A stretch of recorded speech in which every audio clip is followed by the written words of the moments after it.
Maps are dead with Mike D. I'm still getting used to saying that, guys. I'm a couple episodes in, haven't quite got there.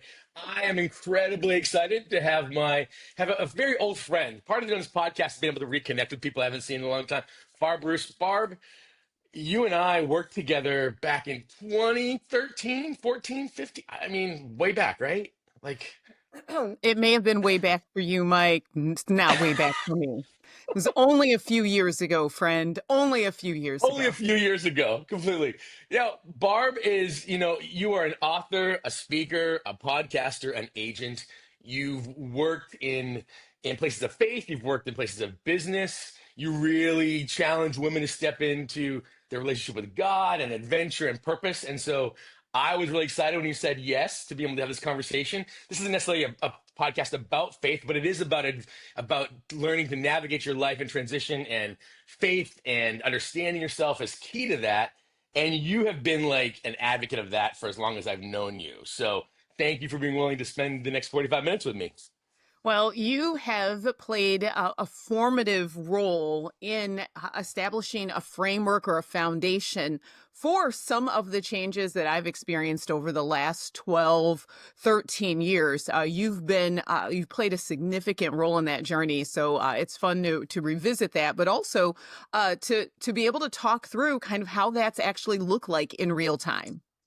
Yeah, because you've made some. Because when we knew each other together, I was consulting for Cedar Creek Church at the time, and you were on staff and speaking there, and even have transitioned, and that's when you transitioned off into even more writing. You're writing at the time, but doing even more writing and speaking of things. And so I thought it'd be kind of great to talk through how some of those transitions have occurred. But for those of you playing along at home, Barb's, I think the themes we've got for you, Clifton Strengths themes, still strategic, learner, achiever, input, and focus. So Yes. strategic, learner, achiever, input, and focus. As we go through some of this, I'll explain some things and we'll talk through some pieces of it. But what's interesting, again, strategic, learner, and input, all strategic thinking themes. So problem solving, gathering information, and then achiever and focus, executing themes. And so Yes. we'll talk about that, especially focus. I'm going to want to really chat with you about how your focus shows up when it comes to when you're making decisions and navigating. How do you not get hooked on the wrong things? What does that look like? So some of those items. Do those themes still sound resonant for you?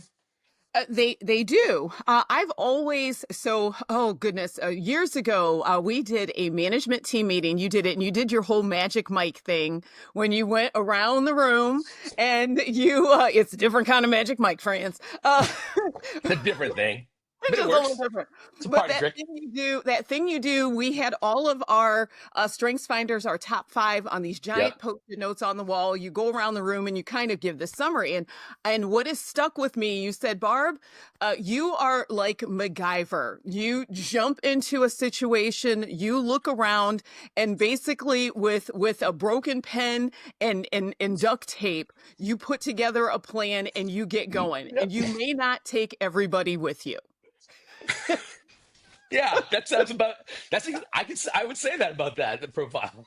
Yeah, and that was something I have never forgotten about Mm, that, and it provided a self-awareness for me as a leader. So mm, those themes, even though I've always felt a little, just a little, because I wanted more influencing themes, but sure. that early Strengths Finder awareness Yeah. helped me start to make peace with who I was and to lean into that instead of try to create something that I wasn't. That's because that's kind of what you hope for when you're coaching, is that understanding. We talk a lot about the fact that Gallup's belief is that we have more upside in our strengths than we do in our weaknesses. And so while filling in the gap of weaknesses kind of medicates our fear, it doesn't necessarily create impact as much. It doesn't create, and so impact and growth comes from leaning into strengths. And so always trying to get that point of really calling out that genius that you don't even know is there necessarily, right? It's you of all people as an author and an agent even know that how much words matter, and that people have feelings, but until it gets to words, it doesn't quite get the impact it could have in some ways. Very much so. Yeah. Yeah. And Yeah. so I'm gonna do the highline definitions, because within your five, We always say there's like three that kind of stand out. So strategic is in Clifton Strengths. For those of you who don't know what that is, Clifton Strengths and strategic is different than strategic in like normal day-to-day vernacular. Strategic in normal business language might be your long-term plan. Strategic in Clifton Strengths language is short-term decision making to remove roadblocks. So it's not necessarily deep. It's more about there's a boulder in the road. How do I get it out of my road, go around it, over it, or through? It's very kind of responsive. So the comment, Barb, when I said you may not bring everyone with you, that's that strategic part because it's very quick. Does that resonate? Oh goodness. And that really, again, it provided a foundational understanding into what my natural bend was going to be. And I Hmm. have held on to it. I am wired to be a person that can look at a problem, and I have the ability in the short term, in the moment, to be able to see the fastest path through the barriers or to Hmm. see around the barriers. And that is a strength, but I Yeah. also recognize that I have to tap into because I have emotions. And if I know that there is fear, and especially something that I know that I have to be aware of is a fear of failure, I Hmm. don't want my skill at being able to see through the path to least resistance. I don't Yeah. want fear to be the gas on that skill, Yeah. because Yeah. then that's where that thing comes in where I may not actually be making the best decision. I'm just Yeah. trying to get through to deal with, to not have to confront a fear of failure or a failure. There's so interesting you say that because fear can be, I like that. The fear can be the gas that drives the strategic sometimes in some ways. Mhm. When you think about that, because one of the things I like to say is for strategic is that you're brilliant at solving the problem, solve the right problem. And so, and so that moment of understanding and the problem to be solved, it's so funny. I think about the problems that I thought needed to be solved when I was 20 are different than problems I thought at 30, which are different than 4. In that, and the problems to be solved when I'm an individual contributor, just doing my job in a role, in a family, in life, in business, is different when I'm leading others, right? Solving the result as well as, because we talk about, hey, it's not just about the answer, it's about knowing why your team didn't come up with the answer as well. And so it's solve and how have you found at your best moments, are you able to navigate to go, you know what? To check what you said. This isn't about fear. Hey, Mike, this is a problem, but you're like, but this is actually the deeper problem to solve. How do you navigate that? Well, in a deep ironic twist, my in the author part of my life, as you mentioned, Hmm. I'm a traditionally published author in the faith space. Hmm. My best or my fastest selling book is actually a Bible study titled Surrendered. And it is about letting go of control. And so someone who is who I believe that God, a higher power, whatever it is your listeners want to Hmm. attribute to, I Sure. am naturally wired to problem solve well. It is something Okay. I've been at since I was a kid. But when Right. you talk about being the key is to look and go, is this the right problem to solve? And so in my Mm. personal life experience, I was presented with a situation as an adult of having a spouse who was Yeah. battling an addiction. There were Hmm. problems everywhere. And in the early part of that journey, there were a lot of problems that needed to be solved. And I was like a whack a mole, and I was Mm. applying solutions and books Yeah. and all of the things. But the thing that happened was when you're good at solving not the deeper issue, you're going to relationally start to burn things up Mm. because the Yeah. deeper issue is unsolved. And so what I needed was to have there in mindfulness, you have the stimulus and you have the response, and then there's the gap in the middle. So the Right. stimulus is there's a problem. The response is me going, this is what I think. Right. Mindfulness was the space where I had to go, wait a minute, let me stop. Mm. Do I have to ask myself, is this my problem? Right. Is this something that I need to step into now? And if Yeah. I need to, if it's not my problem, am I willing to let go and to take care of myself, make me Yeah. my problem instead of trying to solve someone else's problem? If I make Yeah. me my problem, then I use my strategic skills to work on me in that moment. Yeah. What do I Yeah. need to do? Do I need to take a walk? Do I need to pray? Do I need to phone a friend? So that's Yeah. how I've had to navigate that. Does that make sense? Yeah. No, it totally does. Because I think because what you're describing, I think, is the key piece is that I heard someone say one time, you'll always do what comes naturally. The trick is to understand why. And so there's so many times where we try to control our strengths. And I'm like, no, no, no, control your character and your health. Like knowing in that moment, right, of being able to go, okay, my brain wants to solve under fear, stress, fatigue.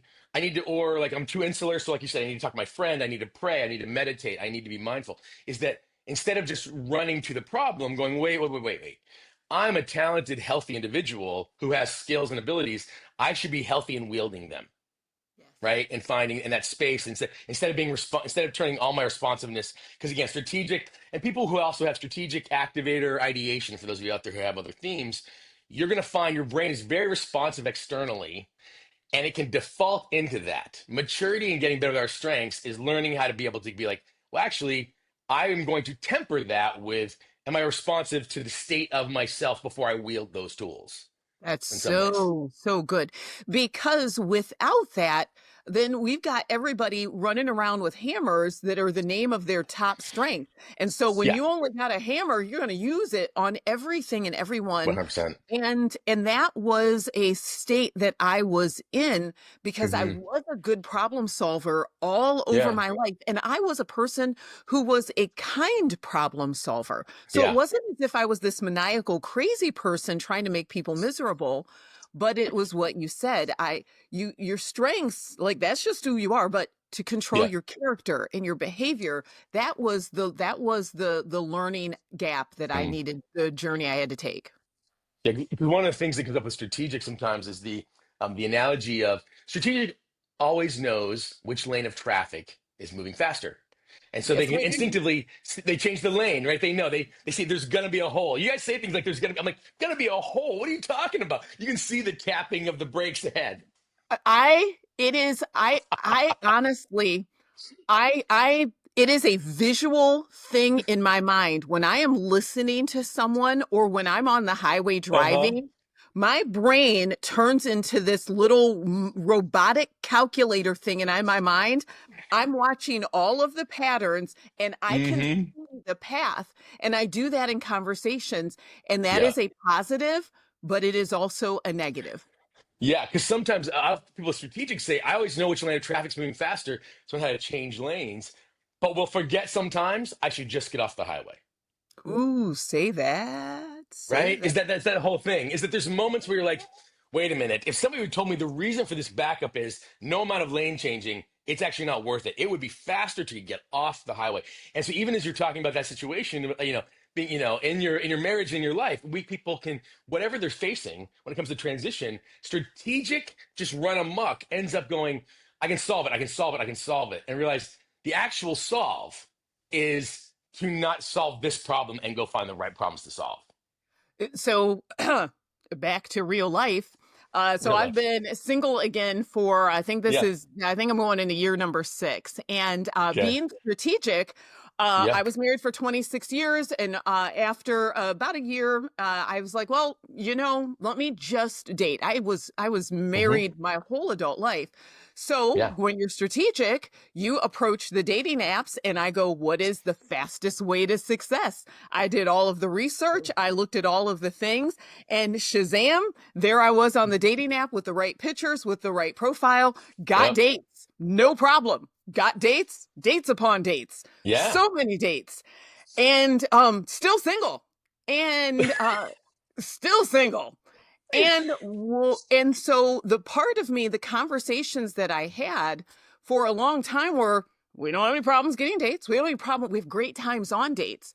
Yeah. I thought that all of these things should lead to lasting love in a relationship. And so what I came to terms with about a year ago was that even though I was really good at getting dates, dating profiles, Hmm. interests, that actually wasn't going to be enough. And so I actually Yeah. did get off the highway about a year ago Nice. because I could see everything.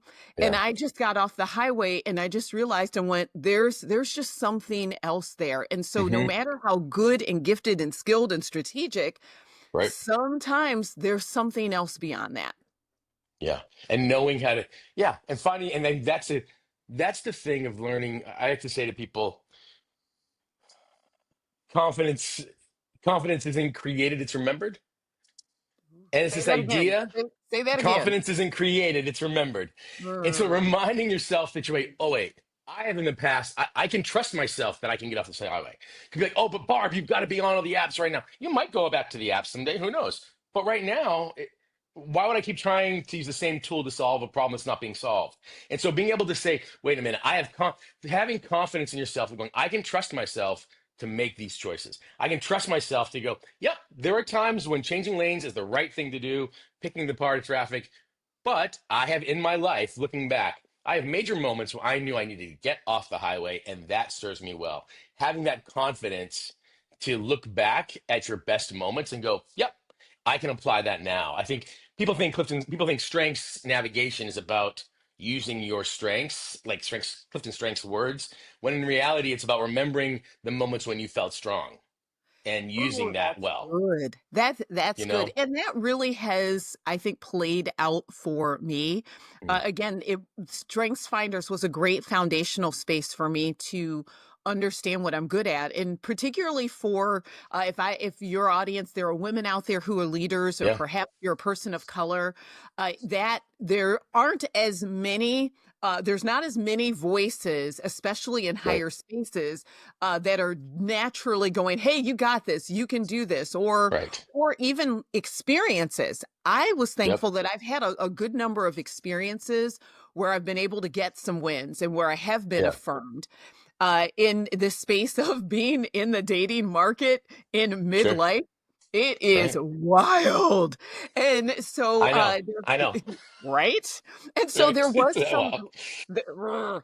there was some grief getting off of the highway, Hmm. but I remember telling myself, uh, I grieve because I didn't get what I wanted. I Yeah. would take that any day over grieving, staying somewhere desperate. And Right. that is Right. what happens when we don't feel strong. We're going to get knocked Yeah. over. Now, to what Yeah. you said, I have dabbled back and forth in the apps, Sure.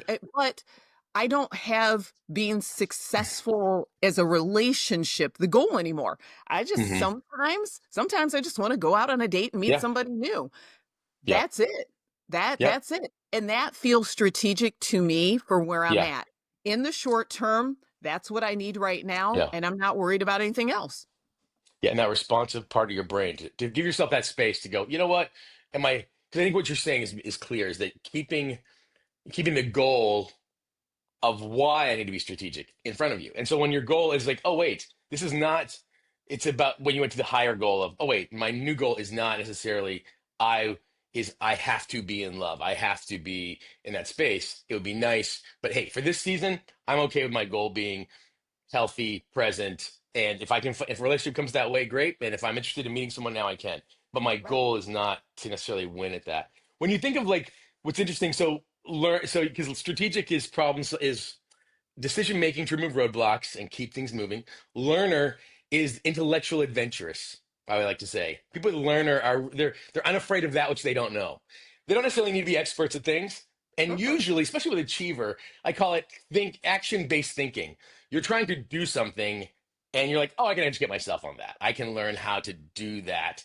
And so that really creates, so not only are you able to make decisions, but you're intellectually adaptable. You're like, oh yeah, give me Google ChatGPT and I'm on it. You're like, you're gonna you're gonna navigate to the answer to anything you need. Do Yes. you find that learner has served you well as you've made major transitions from like It, business to ministry to author to, as you've navigated? How's it played out for you? so if you and I would have had this conversation 10 years ago, I would have given you a different answer. The beauty of age is wisdom. So what Mm-hmm. I've recognized is that those skills matched together, those have allowed me a traditional book contract. Most authors get usually around 9 to 12 months a year of book deadline.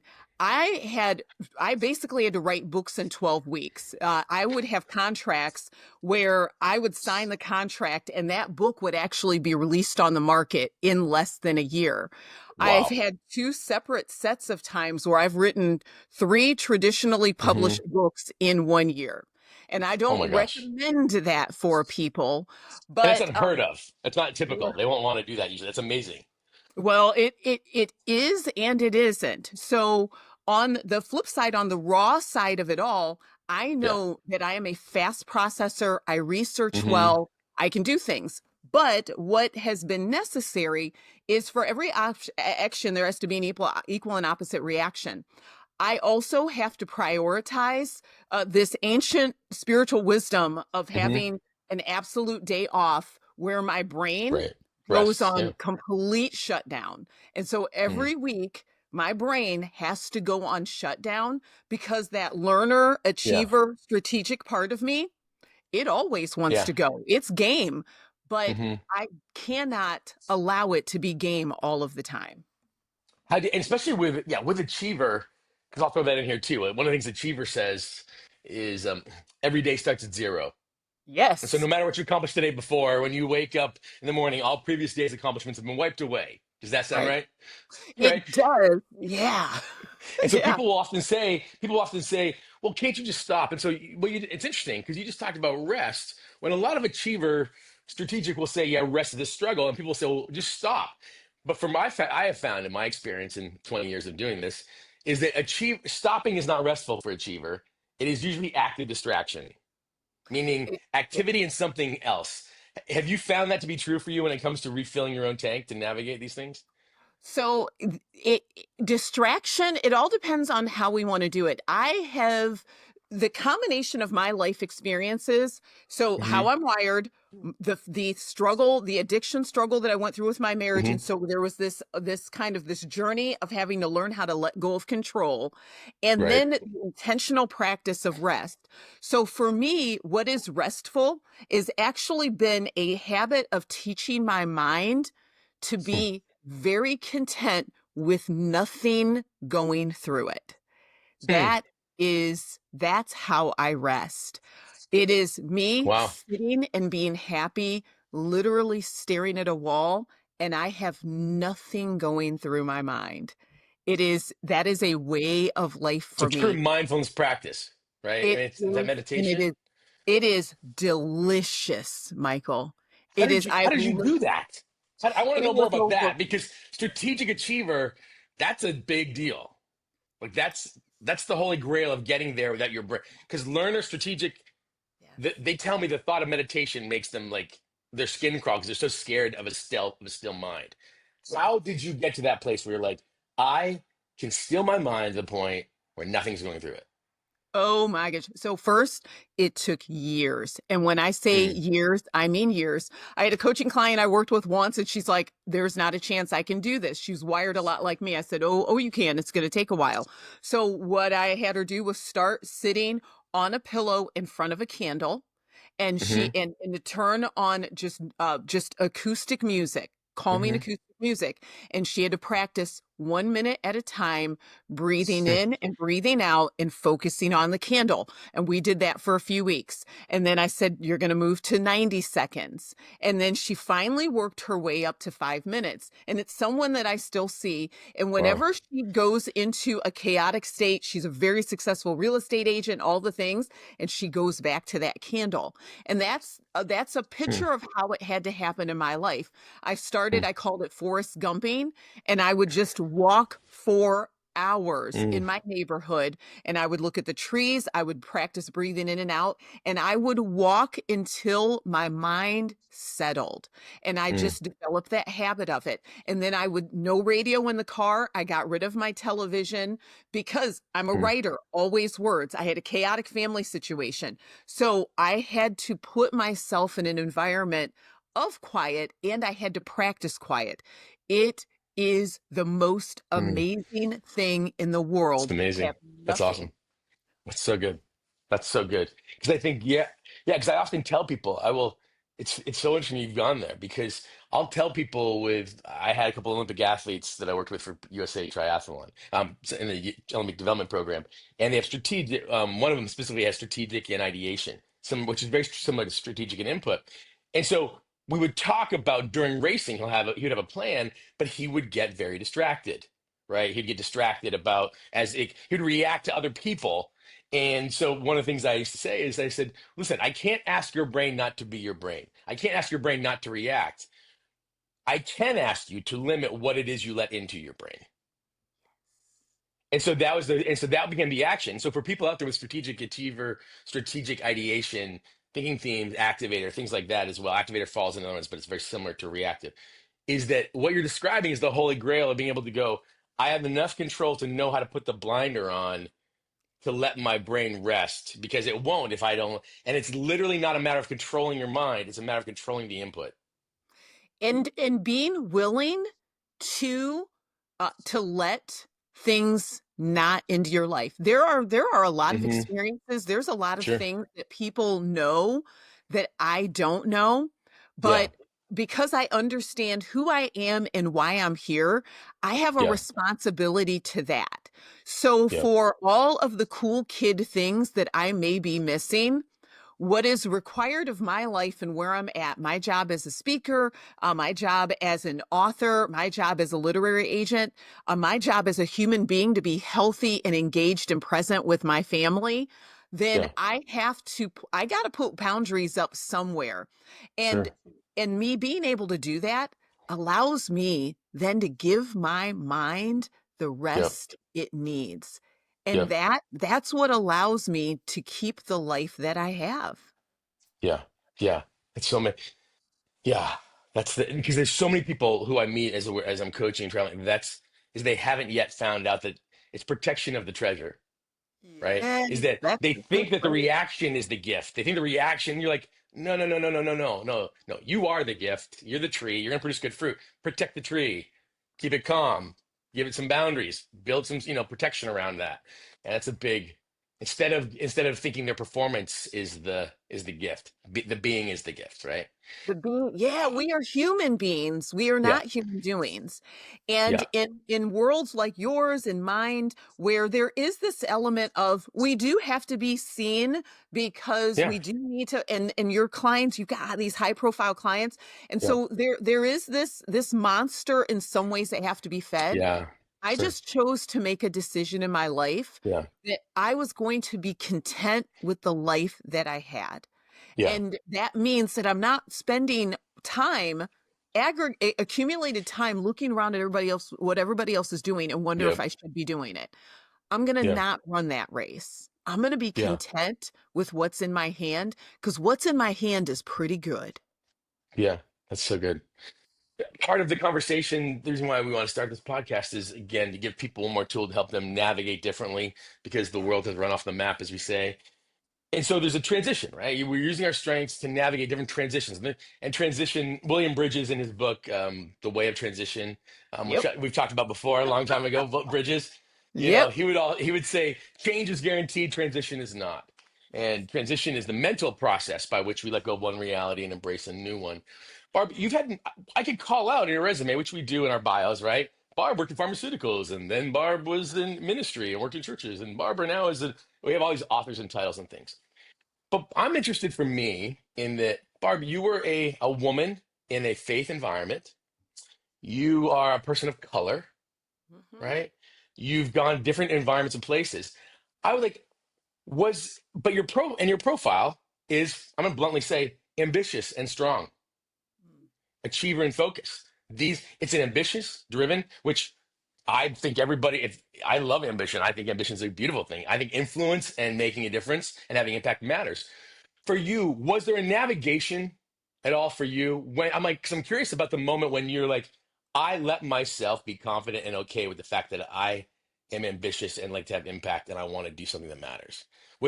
Did you have to navigate that or embrace it, or was it always there and you just eventually had to cultivate it?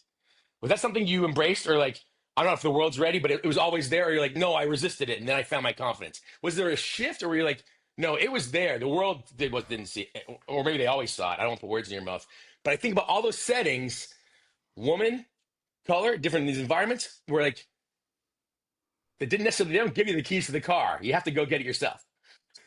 So, Michael, do you know you've probably had people in your life that have been around for the most profound moments. And I don't know if Mm, you've ever had a few people in your life where you went, man, I really hope that there's a day when I could thank them for that one thing that they said that made the biggest yeah. difference. Yep. Well, that's the moment I am having right now, Michael. Oh, seriously. So I knew that you and I were going to talk. And so I had to make some quick notes in my phone. And so, Michael, what does that Oh bottom gosh. line say? Yeah. What does it It's say? okay to have a holy discontent for more. Yeah. Yeah. And so it was December Hmm. 2014, and you and I were sitting in the then senior pastor's office, Lee Powell, my longtime mentor. And Yep. for the audience, Michael had been with our executive team for a season, and all of a sudden Hmm. that season had shifted. Yep. Lee was recognizing that he had some health issues. He wanted to finish well. He wanted to spend some Yep. time with his wife, and so we were all just navigating this space because we Hmm. had a very, very large church, a large staff, Yep. a lot of uncertainty, and for those of us on the executive team individually, for me, I was feeling a ceiling, and I'd felt it a year before. I had been given extraordinary opportunities in my role, extraordinary. Hmm. And I still was feeling the ceiling, and I was grappling with it, and I didn't know what to do. And I felt this tension because I had been given what any other woman in my spot around the country would kill for. And I had it in spades, along with support and grace and all of the things. And in Lee's office in December of 2014, it was me, you, and Lee. Hmm. And you looked me in the eyes and you said, Barb, it's okay to have a holy discontent for more. Hmm. Yep. And what that did was it helped me to stop feeling guilty or to stop fighting against the fact that maybe God had other things planned for me and maybe it was going to look Hmm. different than what I thought, but for me to stop feeling guilty about Hmm. looking to see if there was life above that ceiling. Yeah. Yeah. So thank you, Because friend. I mean, I mean, I'm kind of humbled that you remembered that because I think when I finally wrote my first book in 2018, it was the power of in my own life because you asked if I've had experience on this, the power of people who gave me permission and realizing that I think the greatest thing I love to do as a leader, and I hope other leaders do, is give people permission to trust themselves. Because I feel like as I look back on my life, I can think of I call it the people who gave me my shot. Is that my piano teacher at 6 years old, this farmer I worked for, when I had no self-esteem and no, he let me fail. Like the people who it was my job to take my shot, but people gave me my shot in that moment, and that was the thing, Barb. Is even as I look at your profile of themes, as I'm going, even as I bring it up, because I was like, this is a woman who has in a faith context, because I grew up in that same kind of context. Oh yeah, like you said, this is the stay on stage in front of thousands of people, and you're like, and I'm like, and there's more, and it's just so clear to me, and so I was honored to be able to be in that place that you would let me in enough to be able to say that, and I hope that it landed because it's the greatest thing as a coach to hear is that your words lasted. So thank you for that. That's really kind. And they did. And that opened up a door to a really wild adventure over the Mm, next year. And things didn't go as planned. But fast forward yeah, years later, it's been a joy for me to be in kind of in that yeah, spot where you're at, where I get to speak to women leaders. And so for me, yeah, I get to share with them because there can be this desire to hold on to what we think the yeah, pinnacle is. And to be able to say things like, stop clinging to that leadership role or that position like it's the yeah. last blessing that God's ever going to give to you.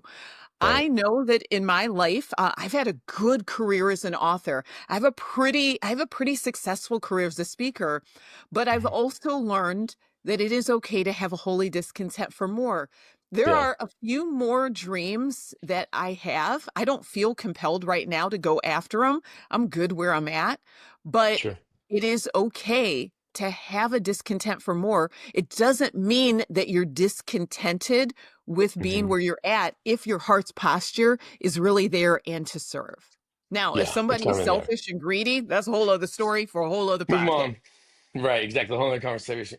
Because I think, because even as I think about you navigating those pieces, because you said something that, you're like, you made the transition and it didn't go perfect. You Okay, decided to go on so more and it didn't go exactly the way I mean, I don't even know the details ins and out, but in that moment, what was it looking back, who you are now versus who you were then? How did you manage the I've stepped onto a new road now, and we think it's the possibility, and you're like, whoa, wait a minute. There's grieving and loss and imperfection and failure and struggle. How did you keep? What about if you look at your profile or strengths, even anything beyond Strengths Finder or Clifton Strengths, is what kept you going forward when you make a big step, you're transitioning, and people are like, oh, well, this should work because it's the right idea. You're like, no, not always. It can be the right idea and still be imperfect. oh yeah. It so that transition from in 2016, so from December, what that allowed me to do from December 14th until December 2015, I was then able to look forward. And that meant that I could make the wise next steps that were needed. Hmm. When I actually made the transition, my spouse had left our family. He would come back for a while, but he had walked out on our family, and then he had quit his job. I had left my job. All of that careful planning and preparation that I did to leave my secure corner office, paycheck every 2 weeks, and on January 1, 2016, I was sitting in a home office with one book that was okay and two speaking events and no spouse That's and it. and a couple of kids looking at me going, "So what's the plan, Mom?" And I mean, it looked nothing, and yet I knew it was the right thing. Mm, And it wasn't a pie in the sky right thing. I no. knew it was the right thing because Yeah. I had an awareness of my gifts. Yeah. I Yeah. knew that I could make the next right decision. Yep. I knew that I could figure it out. And I knew that I could learn the things that I needed to learn. And I had Yeah. focus and I could lock in, and that's what happened. And so I prayed a lot, I cried a lot, and Mm-hmm. I worked a lot. Yeah, it's true. It's true because you don't because focus is is you have input, which is I always kind of throw input in with strategic and learner because it's simply the ability to retain information, right? I call input the intellectual lint roller. It's like the random facts and data. It's probably the parts that give your writing the depth. You're like, ooh, the texture. Let me tell you exactly what they were wearing at the time when they did the thing. It's like, Yeah. Yeah. right? We Input's call great that texture. I remember hearing that one of the guys from Pixar, and I think his phrase was, "You got to be careful about shining the backside of a penny." Yeah, And shining the yeah, backside of penny. That's true. Yeah, because that's input. right, because I'll see things, and even now when I'm writing, and I'll be like, "Doo-doo-doo." I had an editor Hmm. once. I had an editor once a few projects ago. She was from Texas or from Tennessee. She's a friend of mine. She was my editor for 8 books, so she knew me well. One day I got a random text, and she said, I read it in her voice, "Barb, I'm just sending you this note right now because I got a feeling that you're hopping off on a bunny trail." You're like, well, I wouldn't have called it that. It was a great idea. I mean, you're Oh like, no, no, it's no. a bunny trail. It's She a was bunny she was trail. right. I literally Yeah, stared at my phone and I was like, how did she know? Because I was yeah, writing this book and I was off and I had found something that was fascinating and I was like, yep, well. So also yeah, the power of having people know you. yeah, exactly. That input learner part. Again, back to the first question of like, when it comes to navigating our lives with strategic and thinking themes, solve the right problem, right? And so sometimes we lose the problem for all the solutions we're hunting for. As we're hunting for solutions, we lose the problem in the mix, That right? is And that's that whole so thing. yes, That's that yes, whole yes. piece. But Profound, the profound. last one though for you is the with focus. Focus is such it's a unique theme. It doesn't show up a lot. It's pretty strong. Focus is the ability to prioritize, which means that you can shut out the noise and kind of deep dive on something. We kind of call focus the dog with a bone, just a little bit. That And is so, me. and so the good news is though, I have people with focus who'll say to me, you know what? Um, yeah, I can be focused on being unfocused. That when the priorities are Mhm. clear, they're locked in. But there's times like I don't feel focused at all. Why is that? And I'll say, just so you know, your brain goes if all things are equal, nothing is important. So Yes. too many priorities will Yeah. lock things up.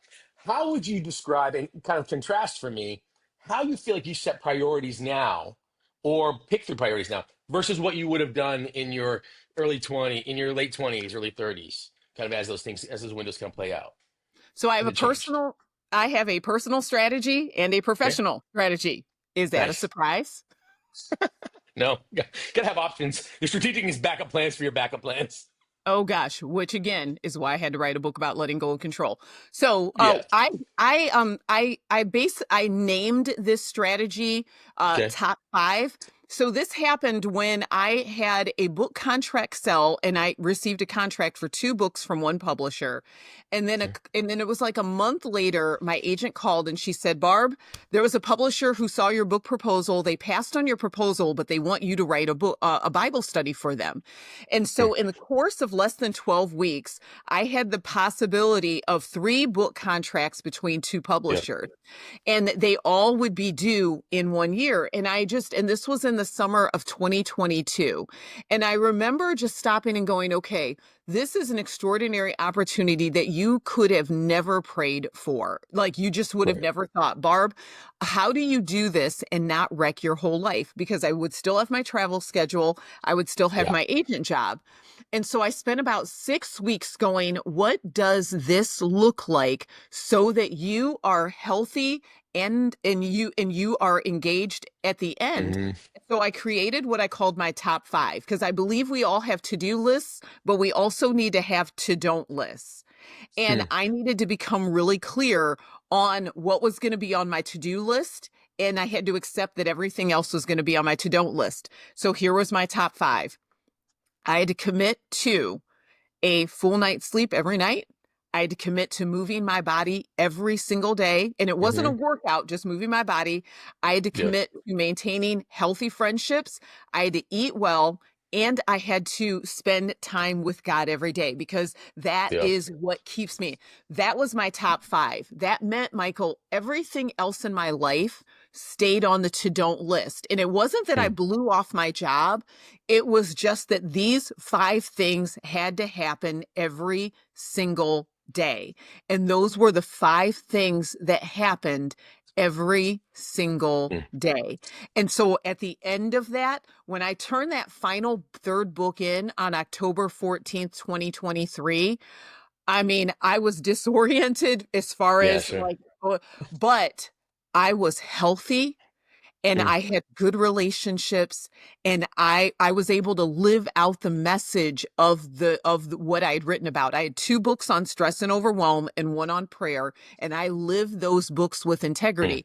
So that was me personally. Professionally, I follow the ABC strategy for my professional goals. My A Okay. goal is where I will spend 50% of my time of my work time. It's what I Okay. will work on every day. That's my Yeah. speaking career. My B strategy is where I will spend 2 to 3 days a week. That's my writing. And my C is my podcast. And so I have a Hmm. podcast producer. Yeah. I basically spend about 5 to 6 hours a month. So that's me professionally. Yeah. Yeah. When you've kind of framed those pieces out as how did you get to the point that you realized you needed them? Was it intuitive? You're like, oh, well, I need these things, or did it take breakdown? Did it take not there? How did you come to the point where you're like, oh, wait, I need guardrails and superstructure to hold me there? How did you come to that realization? Because people might feel that, but they're like, oh, wait, I know I need something. I don't know what I need. How did you get to that point where you knew what you got, what you got? Well, I don't have a sophisticated answer to give you. I Hmm. think it can be summed up with people change for a few reasons. Sometimes people change because they want to, but usually they change because it hurts too much not to. Right. Yeah. So I had a lifetime when I was working on staff at the church in my early years. I burned myself out every six to Yeah. nine months Totally. because my strengths finders Hmm. were unchecked. I let them run wild. Hmm. And so I was a human doing, and the human being part of me was dying. Yeah. So I had to go through this human cycle for all overachievers of like, how much longer do you want to live like that? So that was the first part where change had to happen. And then the Right. second part was I had to learn that I was not the solution to every problem out there. And Mm, that if I took care of the center part of me, then everything else would eventually fall into place. That was the second piece, that was the learning during my family's long addiction series. So yeah, even though I formalized those two operational kind of frameworks, it was I had to make all of the mistakes first. yeah, yeah. It's that feeling that pain of that. Because I think, Mhm. yeah, that's the challenge. When it comes to navigating your life and kind of making decisions to step into transition, and I'll kind of pull this together a little bit, is that when you do you know it in advance? Is it, you know how you read the wind? Like you can tell from the Midwest, I'm in Minnesota, but you've been in Ohio a long time. There's a certain color and a certain smell you get when you're like, there's a tornado warning or there's gonna be a thunderstorm. There's a smell in the air. Mhm. For you, when it comes to navigating transition, is it something that you're like, I try to practically step into it? Or is it a sense that you're like, you know what, as a deeply spiritual person, are you reading that? How do you know that a change or transition is coming that you're being invited into? So right now I'm trying to decide if I am on the outsides of it. Mm, I don't know. And for me, it's not, I don't have a sense of a career change. I think it's a personal change. hmm And so as a person who lives in the Midwest in Ohio, when I step outside, because I like to take a walk to clear my head every day. Yeah. And when I walk out of the front door of my apartment building, the first thing I do is I kind of go, and I kind of just feel the wind Yeah. on me. And if the wind feels, if it feels soft and gentle, I know I'm Yeah. good to go. If I feel just a little bit of a chill, even if it's the hairiest of chill, I go back inside and get a jacket because I don't know what's going to happen. That's the hmm uncertainty. Right now, I feel just a little bit of a chill in mm my personal life. And so mm. this is real time. What I'm Yeah. doing right now is I'm journaling. Journaling Mm, is helping me process kind of what's going on day to day. I'm not making any big moves. I'm not making any big changes. I'm just journaling because there's something that's happening. I'm taking good care of myself. That's my daily yeah. commitment. But if change is coming, it's going to come Yeah. from any direction. Yeah. All I have control over, I keep log of two things in my life. What do I have control over and what don't I have Yeah. control over? I have control over how I take care of myself every day. I have hmm control over keeping the bigger picture. I always like to say, be kind to my future self. Yeah. The kindest thing that I can do to my future self right now is to take care Yeah. of my future self, to be Yeah. nurturing. So, my way of entering into what could be change or transition is to take the very best care of myself as I can. Yeah. And I know that I have made it through everything I have been faced with so far. And I have the Yeah. confidence in knowing that whatever is ahead, I'll make it Yeah. through it somehow. Yeah. I don't, they used to say, this too Confidence and shall pass. resilience are remembered, right? It's a memory. It's a It's memory back to it.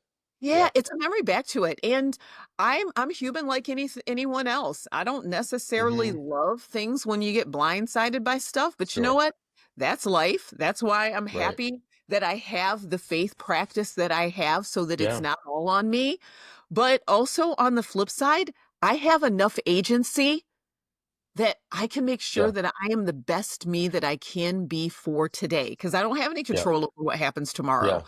But if I That's take so care good. of today, take care of me today, take care of you today, whoever's listening, hmm that's going to put you in a good place for Yeah. whatever comes your way tomorrow. And it could be a good thing, and you still want to Yeah. take care of you today. And you still want to take care of it. I think, Yeah. as what you're talking about, especially people who have strategic thinking teams. It's so funny. It seems so simple, but truly journaling ends up being incredibly transformational. The act of capturing information and seeing the pattern, even if you're not someone who necessarily goes back and looks at all the things you've written, writing things down, your mind knows it's captured somewhere. And so it doesn't feel the need to lose it. So what I so often say to people, you'll notice your brain will spin. It's your brain trying to embed the information. because Yes. it's afraid of being lost. The minute it's journaled or captured someplace, your mind knows I could go back to it if I needed to. I can stop. And so the act of capture is a Yes. big piece for people to use when it comes to navigating in some ways. Can I give you a quick tool Yeah. that I think your audience could find helpful?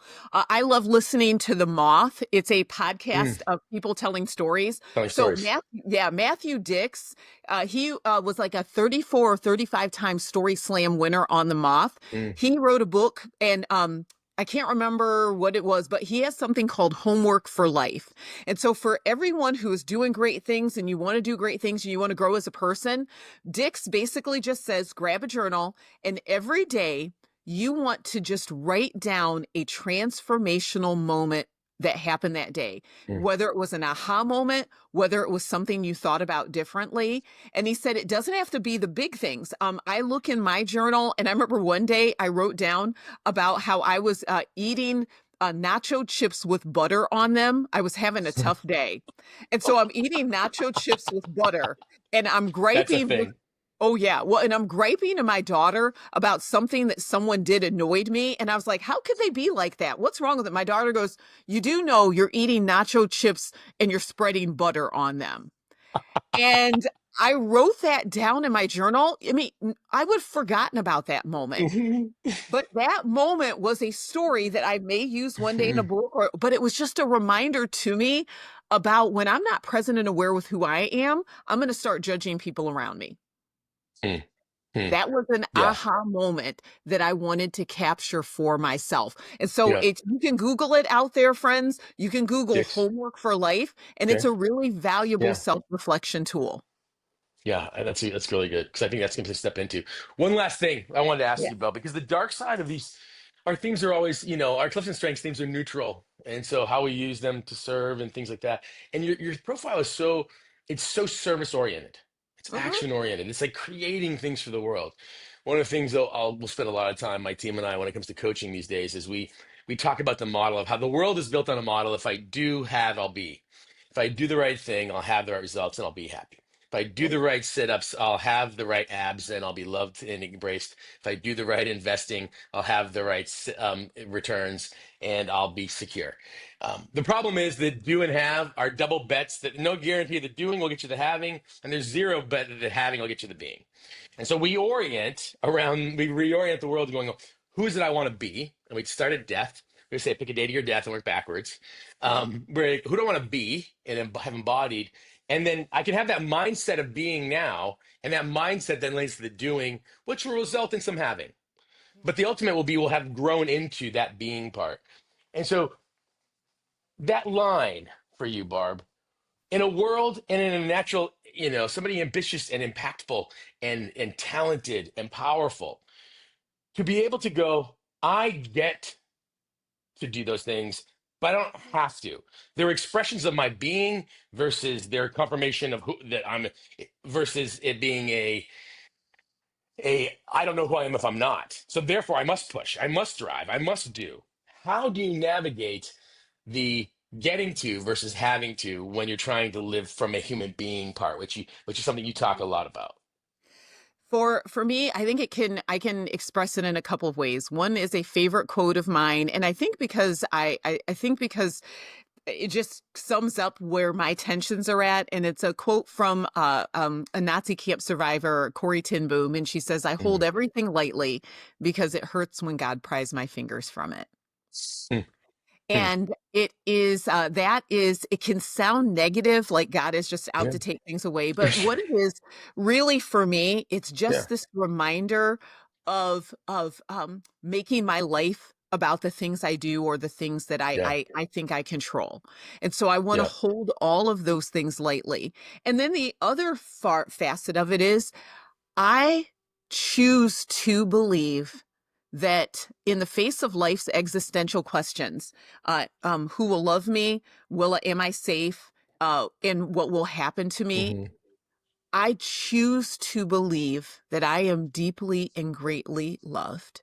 Mm. And in holding on to that when I make mistakes, holding on to that when life doesn't turn out like I want, holding on to that when I don't love myself, Yeah. that is something that keeps me from having to hustle for my self-worth, Yeah. because that's why I love birthdays. We celebrate people just for breathing. And That's so good. everyone, yeah, we need to celebrate each other just for breathing, because Hmm. when we live from that place of being convinced that we are loved for who we are and as we are, that turns the fire down on us trying to use our gifts to manipulate others. Uh, Yeah. it it quiets the voices at night that tell us that we're not good enough. Yeah. It keeps our hands off of people and places and things where they don't belong. So good. So good. Thank you, Barb. I really appreciate what I saw all those years ago is still true. And in fact, I look at your strengths with strategic learner, achiever, input, focus. Your gift to help people believe they can find a way. Like that's what comes up for me now is that ability to go, hey, let's keep the right things, and we can find a way. There's a way. And that giving of hope, like that's part of the genius that you offer us as the world. And so, you're kind of a tree that produces hope fruit. And so I'm excited that we get to continue doing that as I look at, I mean, all the books. I really do hope that you keep finding those ways to kind of contribute because it really is a gift. I mean, it really makes us believe there's a way. And in a world where there are no maps, we look for people. We're like, oh wait, Barb's made it over that rock somehow. How did she do that? Because we need that inspiration. So I really, and I've reached out to you before. We've stayed in touch over these years that like you've been an inspiration. How you've simply lived your life has been really impactful for me. So thank you for making the time to do this for me and kind of joining us today. Well, everything you said, I could say it in return. Thank you for playing a key role in some important spaces. And it's fun for me to cheer you on as you too are doing some incredible things that show people they matter and how much you are making a difference, friend. I love that we get to cheer each other on. Thanks, Barb. Me too. Thank you guys again for joining us today on Maps Are Dead with Mike D. We'd love to have, again, the like, follow, share. Thanks for watching Maps Are Dead. If these conversations are helping you rethink your path, do us a favor. Like, follow, and leave a 5-star review. Helps other people find us and helps others find their way. And if today's episode is hit home, if the map you're following doesn't quite feel right, we've got something for you. We call it the navigation brief. Here's how it works. You send us your top 5 Clifton strengths. We're gonna send you back a custom video with real insights. Where you are, what's holding you back, and how to start moving with more clarity. No fluff, no hype, just truth, direction, and a little shot of momentum. You can sign up at the link in the show notes or in the podcast description. Thanks for being here. We'll see you in the next episode. Remember, maps are dead, so live courageously.